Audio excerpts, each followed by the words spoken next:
Right. Sure. So I want to talk about where your book starts, and that's our Constitution, because it's being debated again.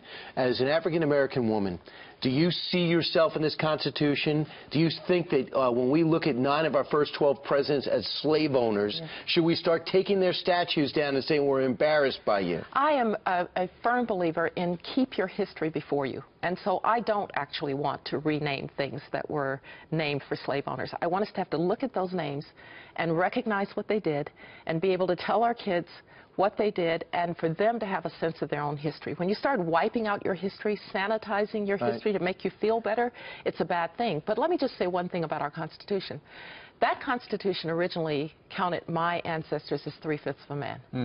And then in 1952, my father had trouble registering to vote in Birmingham, Alabama. And then in 2005, I stood in the Ben Franklin room, one of our founders. I took an oath of office to that same Constitution, and it was administered by a Jewish woman Supreme Court justice. That's the story of America. The long road to freedom has indeed been long. It's been sometimes violent.